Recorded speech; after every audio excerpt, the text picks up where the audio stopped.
നമസ്കാരം. മലയാളി വാർത്തയിലേക്ക് സ്വാഗതം. അങ്ങനെ തിരുവനന്തപുരം നഗരസഭയിലെ മേയർ തെരഞ്ഞെടുപ്പുമായി ബന്ധപ്പെട്ടുള്ള ആവേശോജ്വലമായ നിമിഷമൊക്കെ തന്നെ കഴിഞ്ഞിരിക്കുകയാണ്. തിരഞ്ഞെടുപ്പ് ഇല്ല എന്ന് വ്യക്തമായിരിക്കുകയാണ്. കാരണം BJPക്ക് കേവല ഭൂരിപക്ഷത്തിലേക്ക് BJP എത്തിയിരിക്കുന്നു. അതായത് 50 സീറ്റ് നേടിയെങ്കിൽ പോലും കേവല ഭൂരിപക്ഷത്തിലേക്ക് BJP എത്താത്തൊരു സാഹചര്യം ഉണ്ടായിരുന്നു. 2 സ്വതന്ത്രന്മാരുടെ തീരുമാനം അത് നിർണായകമായിരുന്നു.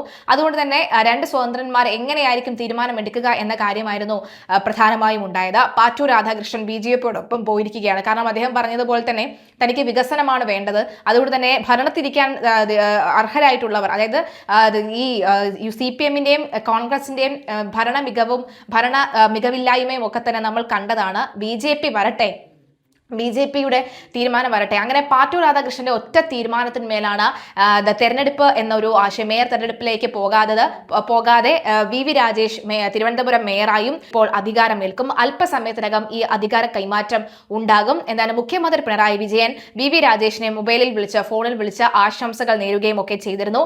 എന്തായാലും വലിയ ആവേശത്തോടു കൂടി തന്നെയാണ് VV രാജേഷ് മേയറായി സ്ഥാനമേൽക്കുന്നത്. 50 BJP കൗൺസിലർമാരാണ് ആ സഭയിൽ ഇരിക്കുന്നത്.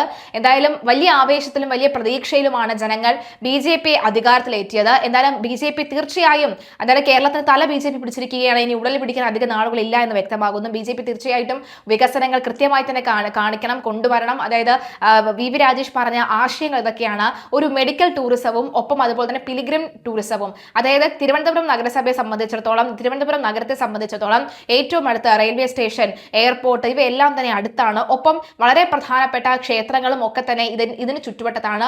അതുകൊണ്ട് തന്നെ എല്ലാ ക്ഷേത്രങ്ങളെയും ഉൾപ്പെടുത്തിക്കൊണ്ടുള്ള ഒരു ടൂറിസം അതുണ്ടാകും. ഒപ്പം അതുപോലെ തന്നെ ആശുപത്രികൾ, ഇവ കേന്ദ്രീകരിച്ചുള്ള ഒരു ടൂറിസം അതും നടപ്പാകും. ആശുപത്രികൾ ഏറ്റവും അടുത്താണ്. ഇവ എല്ലാം തന്നെ ക്രോഡീകരിച്ചുകൊണ്ടുള്ള ഒരു പാക്കേജും ഒരു പദ്ധതിയും ഒക്കെ തന്നെ തയ്യാറാക്കാനാണ് തീരുമാനിക്കുന്നത്. തീർച്ചയായും ആശയങ്ങളുണ്ട്. ഇനി അത് പ്രവർത്തിച്ചു കാണിക്കുക. തീർച്ചയായും തിരുവനന്തപുരത്തെ ജനങ്ങൾ നിങ്ങളെ വളരെ മികച്ച രീതിയിൽ ഭരിക്കാൻ തന്നെയാണ് ഭരണം നിങ്ങളിലേക്ക് ഏൽപ്പിച്ചിരിക്കുന്നത്. അതുകൊണ്ട് തന്നെ കൃത്യമായി കാര്യങ്ങൾ മുന്നോട്ട് കൊണ്ടുപോവുക. എല്ലാവിധ ആശംസകളും തിരുവനന്തപുരം മേയറിന് മലയാളി വാർത്തയും നേരുകയാണ്.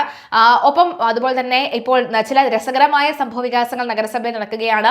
ആദ്യം VV രാജേഷ് ഇരിക്കുന്നു, ശേഷം ഈ ഡെപ്യൂട്ടി മേയറാണ് ഇരിക്കേണ്ടത്. എന്നാൽ ശ്രീലേഖ IPS അവിടെ ഇരിക്കുകയായിരുന്നു. എന്നാൽ പെട്ടെന്ന് തന്നെ VV ഗിരി വന്ന് ഒന്ന് അങ്ങോട്ടേക്ക് എന്ന് കൈ കാണിക്കുകയും അവിടെ ഇരുത്തുകയും ഒക്കെ ചെയ്തിട്ടുണ്ട്. എന്തായാലും വളരെ രസകരമായ നിമിഷങ്ങളൊക്കെയാണ് നടക്കുന്നത്. കാരണം ശ്രീലേഖ IPS ആണല്ലോ മേയർ ഒക്കെ തന്നെ ആദ്യമൊക്കെ തീരുമാനിച്ചെന്നാൽ RSSന്റെ നിർണായക തീരുമാനമാണ് VV രാജേഷിന് ഒറ്റ പേരിലേക്ക് എത്തിയിരിക്കുന്നത്. എന്തായാലും രണ്ടാമത്തെ സ്വതന്ത്രൻ തെരഞ്ഞെടുപ്പിൽ പങ്കെടുക്കാതെ വിട്ടുനിൽക്കുന്നത് കൊണ്ട് തന്നെ ഈ ഭൂരിപക്ഷം അവിടെ ഉറപ്പിച്ചു കഴിഞ്ഞു, BJP ഉറപ്പിച്ചു കഴിഞ്ഞു. അതുകൊണ്ട് തന്നെയാണ് VV രാജേഷ് മേയറായി തെരഞ്ഞെടുക്കപ്പെടുകയും ചെയ്തത്. എന്തായാലും നിലവിലെ സാഹചര്യത്തിൽ തെരഞ്ഞെടുപ്പ് നടക്കുന്നില്ല. മേയർ സ്ഥാനാർത്ഥി നിശ്ചയം കഴിഞ്ഞു. ഇനി എന്തായാലും പട്ടാഭിഷേകം എന്ന് വേണമെങ്കിൽ പറയാം, പട്ടാഭിഷേകത്തിലേക്ക് കടക്കുകയാണ്.